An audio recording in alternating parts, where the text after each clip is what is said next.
So, in the amendments brought in the Companies Act 2013,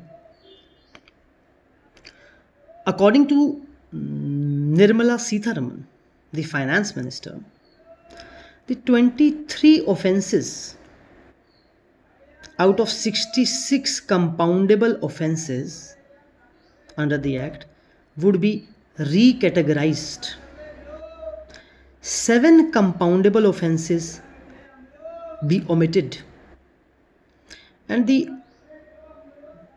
very important change would be that the companies having corporate social responsibility obligation, and what is that?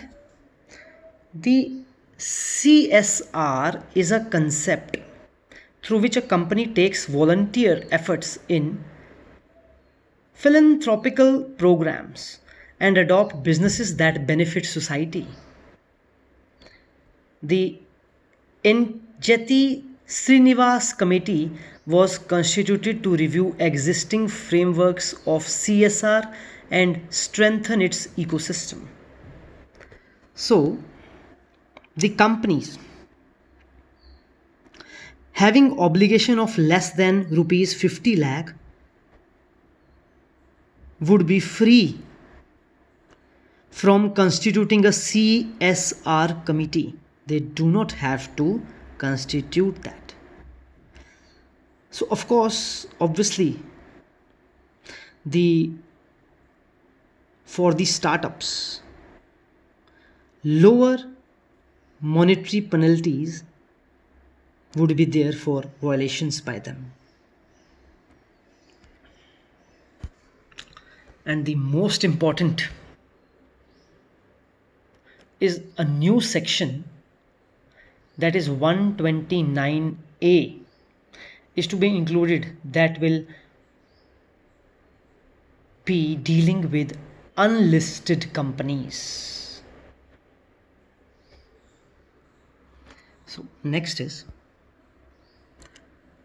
Lok Sabha passes finance bill without any discussion. Speaker of the Lok Sabha, Om Birla. The decision to pass the bill without discussion was taken at all party meeting convened by the Speaker of Lok Sabha. So more than 40 amendments were introduced by the government.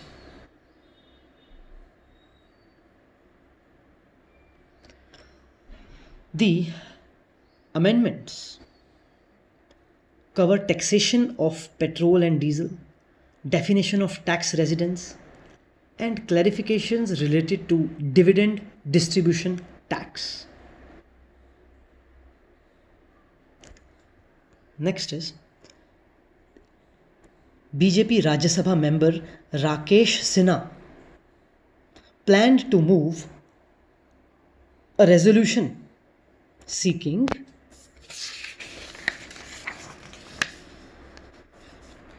removal of socialist word from the preamble of the Indian Constitution.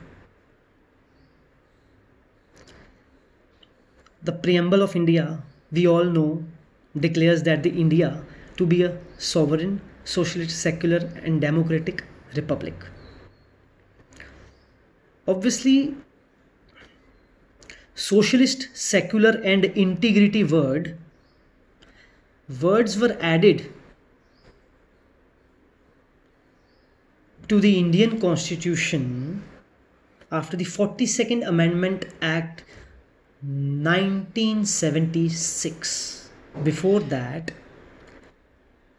the words which were there are sovereign, democratic and republic.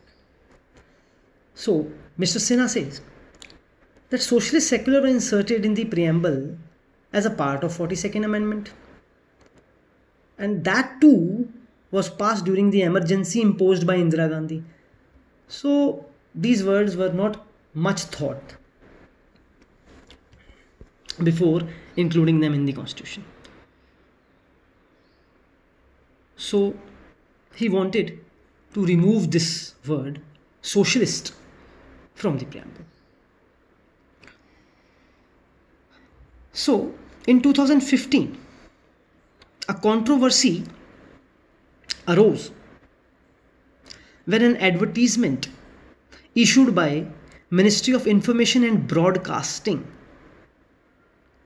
on the Republic Day, which featured the preamble, omitted the words secular and socialist. The preamble, that of 1950. They showed that in the advertisement. They demonstrated it. So, there arose a controversy. So, Sinha told Indian Express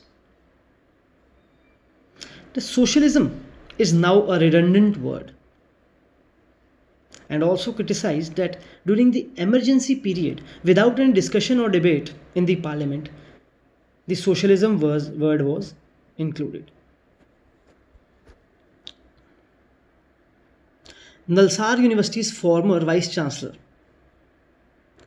said that Supreme Court calls preamble as a basic structure of the constitution. So words can be added to it but cannot be removed. It's his observation. So the words, let's go to the history. So the words socialist and secular, we all know, were included in the 42nd Amendment 1976, and it was passed during the emergency period. The amendment attempted to reduce the powers of the Supreme Court. It also laid down the fundamental duties. It brought in several changes. That's why it has been called as mini constitution. Now come to the cases which made it a basic structure which cannot be amended. Birubari case of 1960. Honorable Supreme Court held that preamble is not the integral part of the Indian Constitution. Supreme Court also said that preamble shows general purposes behind several provisions which are contained in the Indian Constitutions. So thus, it is just a key to the minds of the makers of the Constitution. However, in 1973, Keshavananda Bharti versus State of Kerala case, Supreme Court clarified while pronouncing that the preamble is an integral part of the Constitution and Parliament has full rights to amend the preamble. Clear? So, the law says the preamble is an integral part of the Indian Constitution and Parliament has full rights to amend the preamble. Next. Division Bench of Supreme Court headed by Justice Rohinton Nariman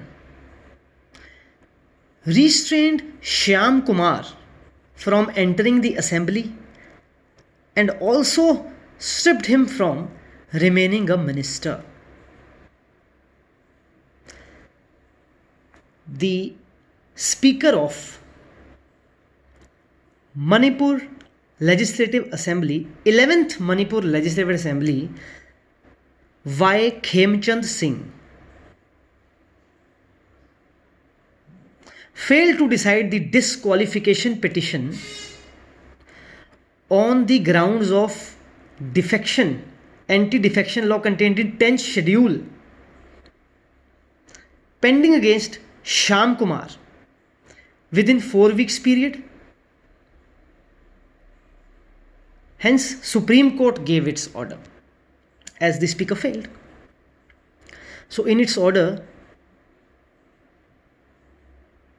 the Supreme Court restrained Shyam Kumar from entering the assembly and stripped him from remaining a minister. However, the disqualification petition was moved before the Speaker as a tribunal. We'll discuss that. So, the Manipur minister T. Shyam Kumar Singh resigned 8 days after the Supreme Court restrained him from entering the State Assembly. So, in his resignation letter, he said, I have the honor to say that I am willing to resign from the membership of 11th Manipur Legislative Assembly in respect of 7 Andro Assembly constituency with immediate effect, that is today, 26th March 2020. Singh wrote in a letter to the Assembly Speaker Y. Khemchand Singh. What led to this controversy is Shyam Kumar won the elections, the Legislative Assembly elections, from the Congress side, and after winning slipped towards the BJP side, BJP alliance. So this was the reason of his disqualification. Shyam Kumar, who won Congress candidate from Andro in 2017 Assembly elections, immediately switched sides to join Manipur's first Bharatiya Janata Party-led government headed by N. Biren Singh. Election of 2017 resulted Indian National Congress getting 28 seats and Bharatiya Janata Party getting 21 seats. The BJP later aligned with the National People's Party, Naga People's Front and Lok Janshakti Party along with Shyam Kumar crossing over to BJP to form the government. So, Shyam Kumar was the Minister for Housing and Urban Development, Town Planning, Forest and Environment, Horticulture and Soil Conservation. So, now Supreme Court invoked Article 142 of Indian Constitution and removed Minister from the Cabinet. Supreme Court, while doing this, also communicated that Speaker is to be the tribunal or act as a tribunal in cases of disqualification petition under the 10th schedule. Supreme Court under 142 article can pass order doing complete justice to matter pending before it, because speaker failed to take any step. So the next move was to go to the Supreme Court, and Supreme Court, while exercising article 142, gave the order while doing complete justice. So according to article 212, all courts in India, including Supreme Court, cannot interfere in the proceedings of legislature of the state. However, this has been overruled by Supreme Court in this matter, invoking Article 142. This is because the matter was left unsolved by the Speaker. So accordingly, what happened? This petition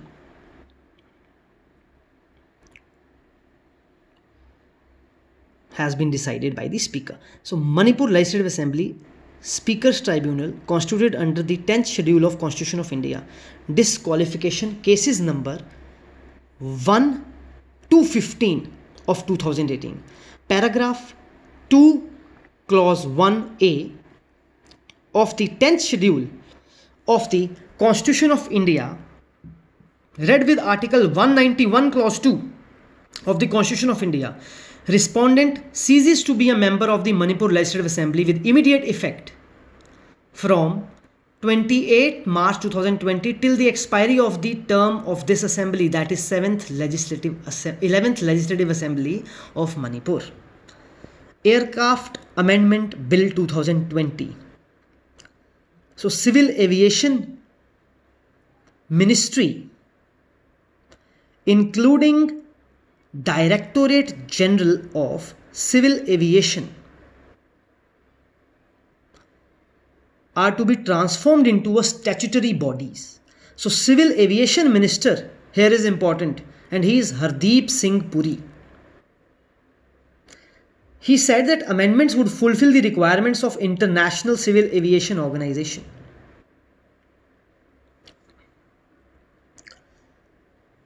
So the amendment would increase the level of security and safety in the aircraft operations of the nation. So 3 existing regulatory bodies are to be converted into the statutory bodies under the Aircraft Act 1934. The full forms are important, like DGCA, Directorate General of Civil Aviation, will carry out regulatory and safety functions concerning matters under the bill. Then BCAS, Bureau of Civil Aviation, will discharge regulatory oversight functions related to civil aviation security. And AAIB, Aircraft Accidents Investigation Bureau, the body will carry out investigation related to aircraft accidents and incidents.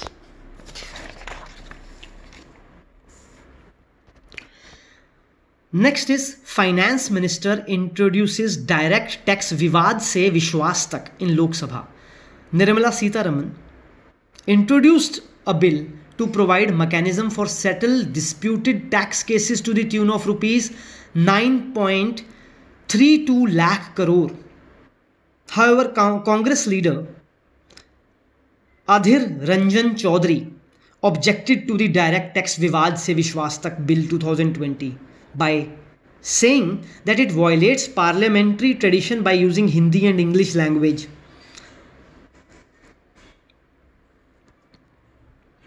So the English version of the bill is no dispute but only trust. Next, Parliament passes Insolvency and Bankruptcy Code Amendment Bill. Finance Minister Nirmala Sitharaman said that out of around 43,000 cases disposed of by NCLT, National Company Law Tribunal, nearly 15,000 cases were resolved based on Insolvency and Bankruptcy Code.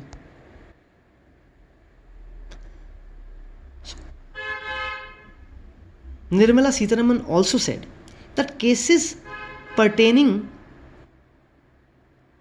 to the home buyers filed since inception of NCLT is 2454 in number, and the home buyers are being taken care of since its inception.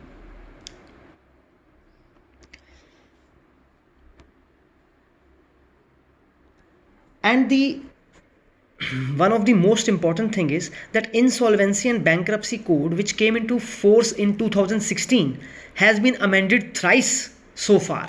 Thank you.